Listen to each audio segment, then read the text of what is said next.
ابراہیم بن ادھم کے باپ دادا خراسان کے بادشاہ تھے.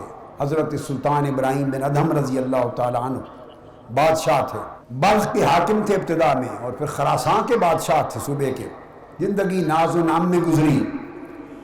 ایک دن اپنے گھوڑے پر سوار شکاری کتا لے کے شکار کے لیے نکلے. کوئی تعلق دین سے نہیں، رغبت نہیں، اللہ کی طاعت اور بندگی سے سروکار نہیں، عیش و آرام کی زندگی ہے جیسی بادشاہوں کی ہوا کرتی ہیں. نکلے شکار پر تو ہرن کا شکار کرنے لگے. جب شکار کرنے لگے تو ہرن کے جب قریب پہنچے تو ایک ہرن نے آواز دی. اللہ رب العزت نے اس کو زبان دی، اور اس کو امام مقدسی نے بھی روایت کیا کتاب التوابین میں، اور تہذیب التہذیب میں امام عسقلانی نے روایت کیا، امام ابن حبان نے روایت کیا، اور حضور داتا گنج بخش علی حجویری نے کشف المحجوب میں بھی روایت کیا، دیگر کتب میں بھی.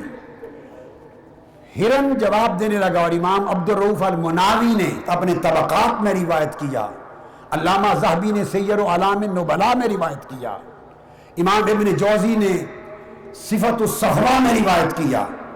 ہرن نے آواز دی، آواز آئی کہ اے ابراہیم بن ادھم، تو اس کام کے لیے تو پیدا نہیں کیا گیا. دائیں بائیں مڑ کے دیکھا کہ کس کی آواز ہے، کچھ سمجھ نہیں آیا.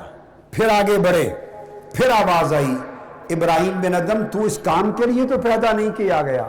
دائیں بائیں دیکھا، پھر کوئی نظر نہیں آیا. پھر آگے بڑھے، پھر آواز آئی، اور ہرن نے کہا وَعَلَيْكَ بِالزَّادِ لِيَوْمِ الْمَعَادِ. ابراہیم بن ادھم، یہ جو شکار کرتے پھرتے ہو، اس سامان کی نہیں، یوم معاد کے لیے اپنا زاد و سفر تیار کرو، آخرت کے دن کے لیے اپنا سامان تیار کرو. بس یہ کلمہ سننے کی دیر تھی، ابراہیم بن ادھم کی زندگی پلٹ گئی، بدل گئی. اللہ کی طاعت کی طرف پھر گئے. تھے ابھی تخت پر بیٹھے، مگر حالات بدل گئے. عبادت گزاری آ گئی، اللہ کے طالب ہو گئے، اور اللہ کی تلاش میں رات کو جاگنے والے بن گئے. جب زندگی کی کایا پلٹ گئی، تخت پر بیٹھے تو دیکھتے ہیں کہ ایک روز ایک شخص محل میں بیٹھے ہیں، دربار شاہی میں. ایک شخص دائیں بائیں اندر آ کے دیکھتا ہے. پوچھا کہ کسے تلاش کرتے ہو؟ اس نے کہا میرا اونٹ گم ہو گیا ہے، اسے تلاش کرنے آیا ہوں. سلطان ابراہیم بن ادھم جواب دیتے ہیں کہ اونٹ محل میں تھوڑا ملتا ہے، جاؤ کئی صحراؤں میں دیکھو ملے گا. اس نے جواب دیا فقیر نے کہ ابراہیم بن ادھم، اگر اونٹ محل میں نہیں ملتا تو رب کو محل میں بیٹھا تلاش کر رہا ہے. بس تخت کو چھوڑا، محل کو چھوڑا، ایک گدڑی پہن لی، فقیروں والا جبہ، گدڑی پہن لی، اور صحرا در صحرا پھر دنیا کے سفر کیے.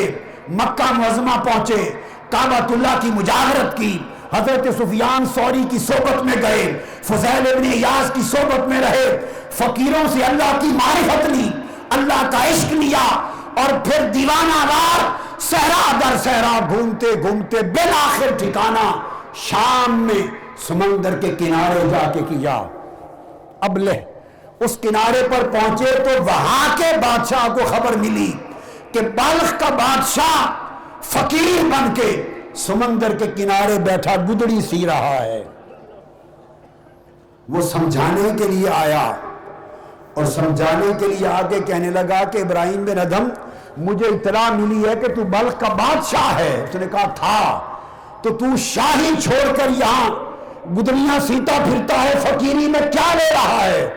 اس نے کہا ہاں وہ ایک شاہی تھی، اب ایک اور شاہی میں ہوں. اس نے کہا اب کیا شاہی ہے؟ آپ کے ہاتھ میں سوئی تھی جس سے گدڑی سی رہے تھے، وہ سوئی سمندر میں پھینک دی. اس بادشاہ کے سامنے سمندر میں پھینکی، اور کہنے لگے مچھلیوں میری سوئی تلاش کر کے لاؤ. وہ کہنے لگا مچھلیاں سوئی لاتی ہیں؟ یہ کہنے کی دیر تھی، ہزارہ مچھلیاں ہر ایک کے منہ میں سونے کی سوئی لے کر سطح آب پر باہر آ گئی.